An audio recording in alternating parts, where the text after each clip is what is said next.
બધાએ સરસ ગાય. આનો ભાવ ખબર છે કે બધાને? આના તો બોલો પણ આ તો નથી કહેતી.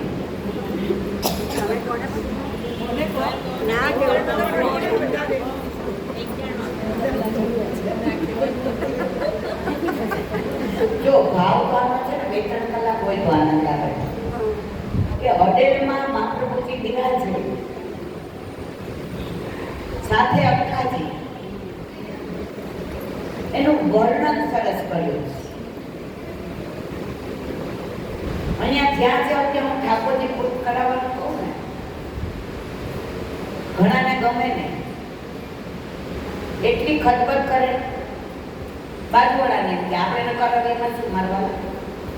તમે કરાવો કે ન કરાવો એનાથી મને કાંઈ મતલબ નથી. આમાં મને કમિશન મળે, તમે કોઈ કરાવો મળે જ. વલ્લભનું એક સ્વપ્ન હતું, ગોકુળનાથજીનું એક સ્વપ્ન હતું કે ઘરે ઘરે મંદિર હોય. આપણે અત્યારે ઊંધું કરી દીધું છે, ઘર ઘરથી નીકળીને મંદિર જવાનું, પણ ઘરમાં મંદિર કરવાનું તમે કહો છો ને બધે.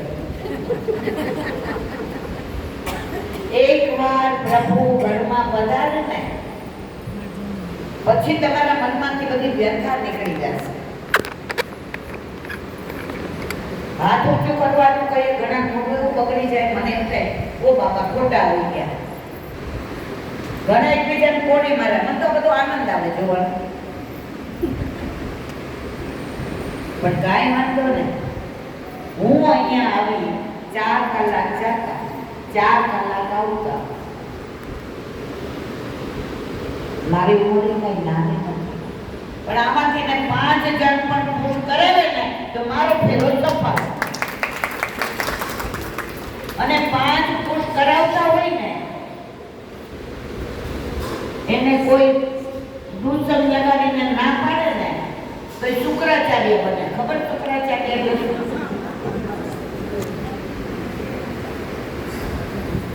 નો ખબર હોય, જેને ખબર હોય ને પૂછી જોજો. હવે વાત કરતે સરે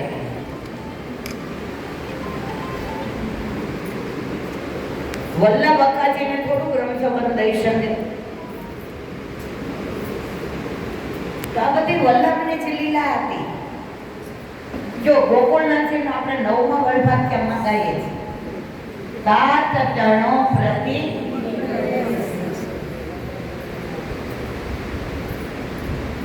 ગોકુળનાથજી કોનું પ્રતિબિંબ છે? વલ્લભનું. તો વલ્લભનું ને ગોકુળનાથજીનું સ્વપ્ન એક હોય કે જુદું? હવે કેવી રીતે તેવું બ્રહ્મ સંબંધ? જે પણ લીલા છે ને વલ્લભની પોતાની છે. ઠાકોરજીને વલ્લભમાં કોઈ ભેદ નથી, ગોકુળનાથજીને વલ્લભમાં કોઈ ભેદ નથી. જે ભેદ માને ને એને અસુર માનવો. હવે આપણે બધા ગાયું ફરી વાર વાંચજો, ગાજો, અને તમને 2-3 કલાકનો ટાઈમ હોય ત્યારે મને બોલાવજો. આખી રાત આનો સત્સંગ કરીશ.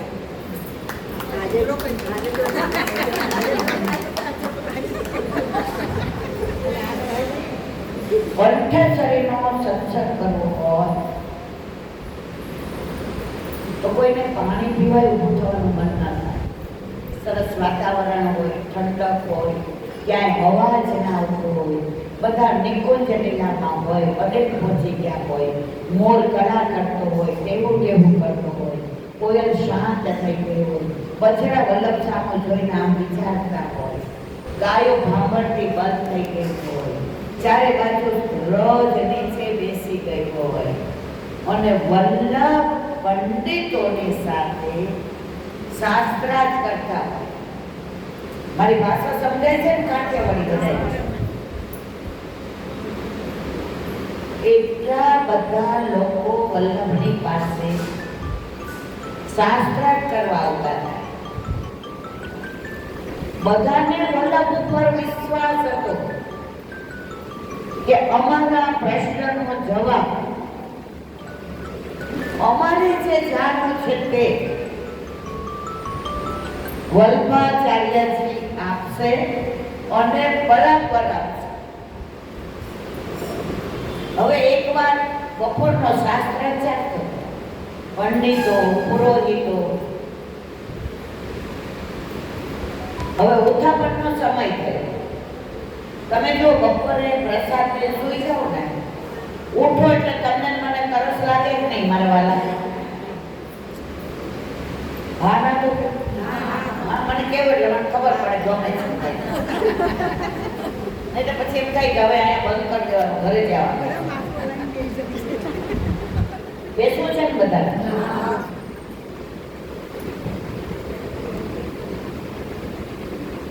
હવે નવનીત પ્રિયાજી છે, ગોકુળનાથજી ને તરસ લાગે તો અક્કાજી આમ પસાર થતા હતા. મૈયામાં જલ પીરાવો. અક્કાજી કે ના, વલ્લભને કીજે મને બ્રહ્મસબંધ થયું. બ્રહ્મસબંધ તો જ દેવું જો સેવા કરવી હોય તો. જેટલા વલ્લભના, ગુસાઈજીના, ગોકુળનાથજીના, હરિરાયજીના, દ્વારકેશજીના, પુરુષોત્તમજીના શરણે આવે, બ્રહ્મ સંબંધ લઈને શું પૂછતા ખબર છે?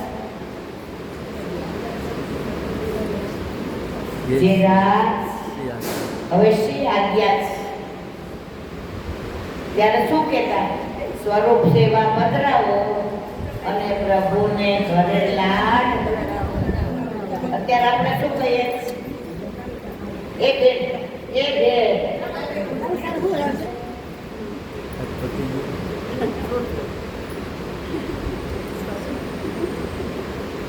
બધું પતી ગયું ને, આપણે બ્રહ્મ સંબંધને ત્યાં જ પતાવીને આવીએ છીએ. એટલે ઘરે ઠાકોરજી નથી બિરાજતા ને એટલે ચારે બાજુ ફરીએ. ગાય બાય રખડ્યો ને, ગાય બાર રખડ્યો ને મારવાના, એને ઓલો ડબ્બા વાળો પૂરી દે કે ન પૂરી દે? હા ના તો પણ ગળામાં ઘંટી બાંધી હોય અને માલિકનું નામ લખ્યું હોય તો ડબ્બા વાળો શું કે? આને નહીં હો. સમજાયું કે નહીં? આપણે બધા પ્રાઇવેટ વાળા છે, જેવા તેવા નથી.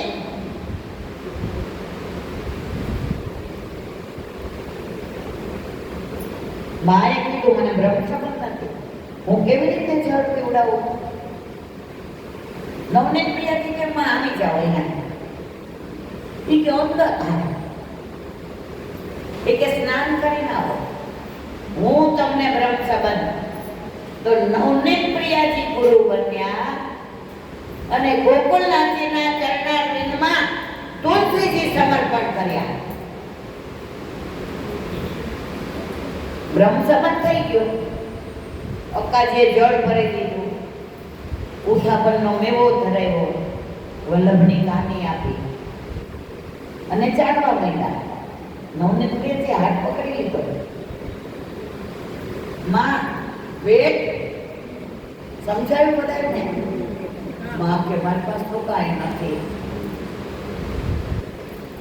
માં એમ ખોટું ખોટું ન બોલાય. આ ગળામાં આપણા લગ્નમાં આપેલી સુંદર સાચા મોતીની કંઠી છે, કંઠેસરી છે, એ લઈને ન જવાય. લાવો ભેટ. મારે કીધું પણ પહેરેલી છે. મોતી, હીરા, માણેક, પરવળ, સોનું, ચાંદી, આ બધું ખાસું કરો તો જોવાય. ભાઈ કીધું હા. માગે અહો ભાગ્ય.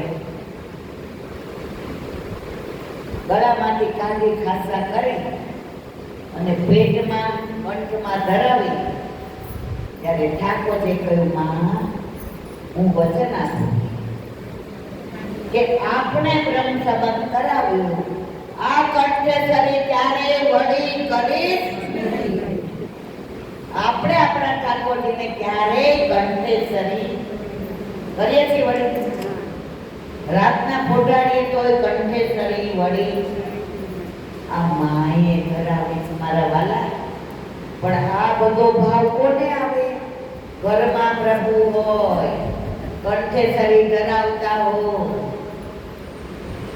પોડારો ત્યારે દર્શન કરતા હો, ચરણ ચાપતા હો, અને ચરણ ચાપતા ચાપતા એમ કહો, મારા વાલા આજે કયા વનમાં ગાયો ચરાવી હતી?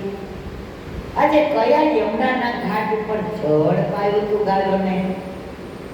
બહુ દોડા લાગો છો નહીં? એટલે આજે આપણા નેત્રની અંદર નિંદર ભરાઈ ગઈ છે. આવી વાતોમાં આંગણામાં કરતા હોય છે અને ઠાકોરજીને ઘડી ઘડી જપતી આવે, માં ગોદમાં કોઠાડી દે છે. બધા અવાજ કરતા હોય, ધીરે બોલો, મારો લાલો પોતી ગયો. પછી ગોદમાં લઈને અંદર પોઢાડે. ઠાકોરજી કે આખી દુનિયાને હું પોઢાડું ને મારી માં મને રુચિ રુચિ સે જે બનાવી. કીર્તન ગાવ છો નહીં મારવાના, પણ જેના ઘરે હોય ખબર હોય, ન હોય ન ખબર હોય. વર્ણા હોય ને ખબર હોય. હવે નથી કેવું ભણાય નહીં ગમે પાછું, તો હું તો કહેવાની છે. મારું કામ જ આ છે. તો મને કીધું તને બીજું કાંઈ નથી આવડતું. વલ્લભે વાણીનું દાન કર્યું. તો એ ભાવથી આપણે કંઠે શરીર ધરાવીએ છીએ. પણ આની એક એક શબ્દનો જે ફેરવાનો છે, અંદર કેવા શબ્દો આવ્યા.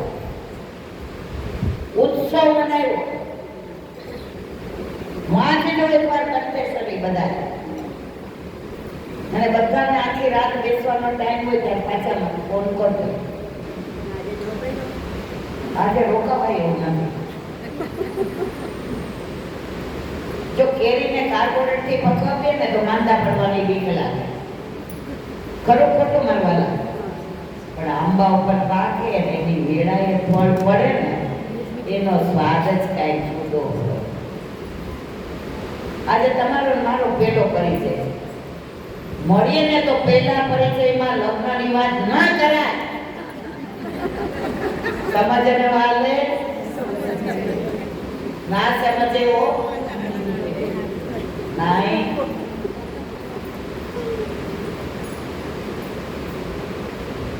હવે વાત મને કોઈ સમય આંખી જ કોકે ફોન કર્યો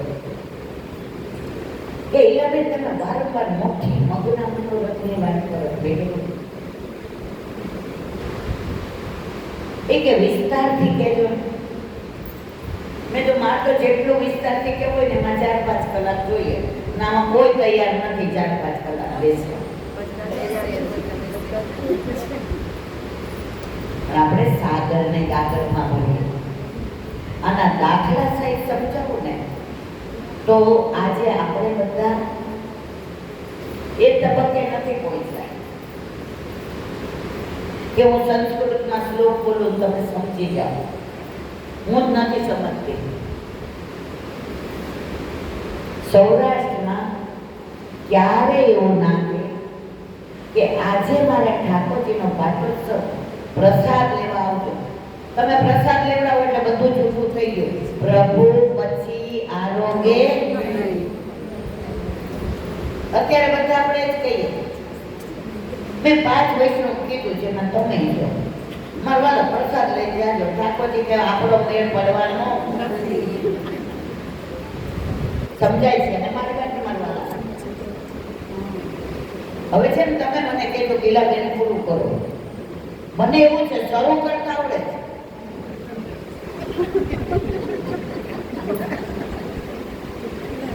એ તમારે કહેવાનું. અહીંયા 5-10 ઉઠવા માટે એવું પહોંચી જાય છે અમારે પૂરું કરવાનું. તમારે બધાને જતા 10 મિનિટ થશે, મને 4 કલાક થશે. પણ આ જે બધી પળ છે ને, આ બધી ક્ષણ છે ને, વૈષ્ણવનો સંગ છે ને, ગોકુળનાથજીનો રંગ છે ને, એટલે આપણા જીવનમાં ભંગ નથી પડતો, નહીતર મારા વાલા ભંગ પડતા વાર લાગતી. વાત મુઠ્ઠી મગના મનોરથ. સૌરાષ્ટ્રમાં મગ તમે મુઠ્ઠી વાળો એમાં મગ કેટલા આવે તમને ખબર છે? હું ને તમે કોઈ ના જાણીએ, કોઈ ગણે નહીં. તો જ્યારે વૈષ્ણવને એમ કહીએ ત્યારે 5 આવે, 10 આવે, 15 આવે, 4 આવે. અમે હમણાં 16 ભાગવતના 1 મહિનો ભાગવત પારાયણનો પઠન પાઠન કર્યું, ગાયોને સંભળાવવા. વૈષ્ણવને તો બધા જ સંભળાવે છે. મારી ગાયો મને કહેતી હતી, માં મને બધા ખવડાવવા આવે છે, મને બધા વાલ કરવા આવે છે, મને બધા પૂચકારવા આવે છે, મને બધા પ્રેમ કરવા આવે છે. પરંતુ મને જે વાલો છે મારો કૃષ્ણ, મારો ગોવાળિયો, માં એના ગુણાનુવાદ કોઈ મને સંભળાવતો. અને વલ્લભે મારા ઉપર એવી કૃપા કરી કે કદાચ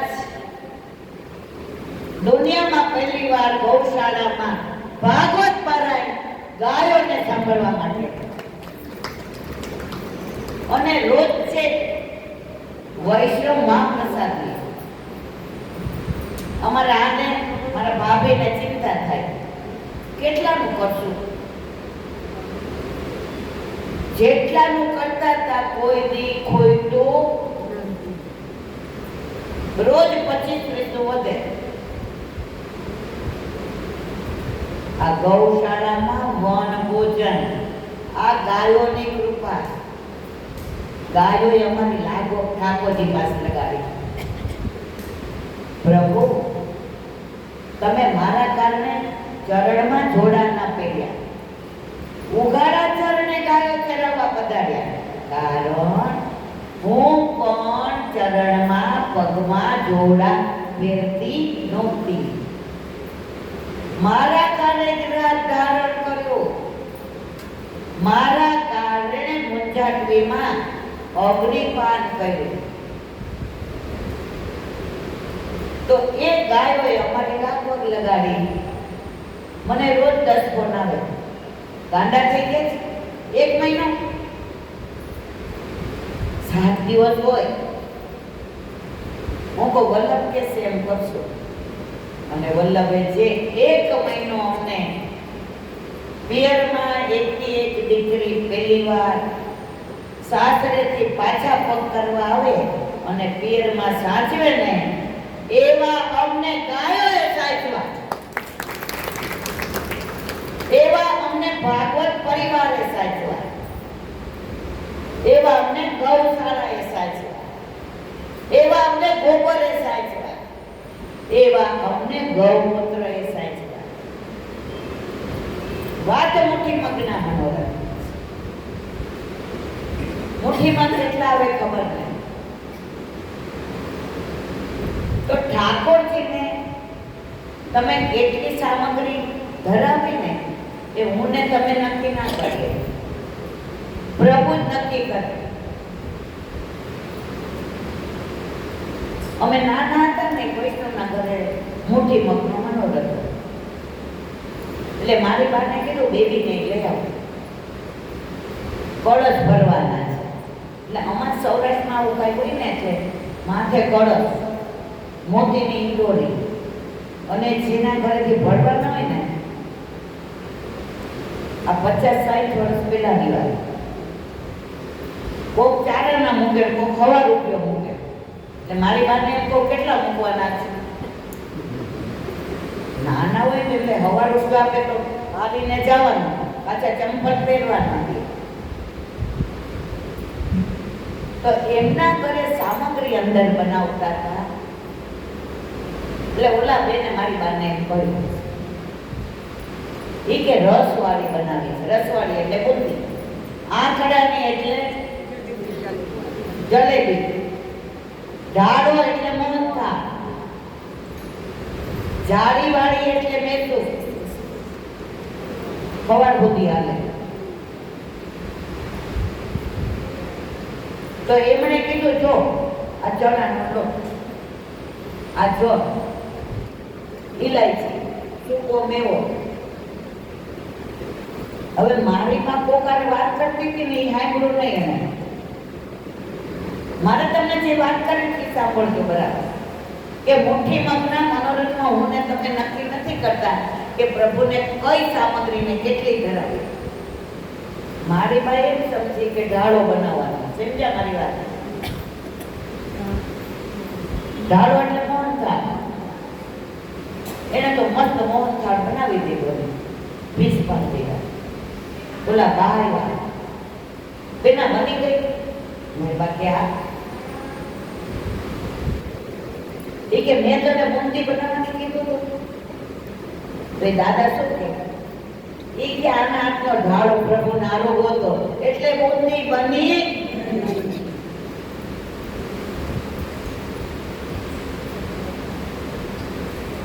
તો એનો તમને સાચો બની ગયેલો નાનો દાખલો. રાજકોટ નામે ખબર પડી જાય ને ભાષાઓ તમારી ખબર પડી જાય આમ સાબરકાંઠાની ભાષા. મહેસાણા વાળા બોલે તો ખબર પડી જાય.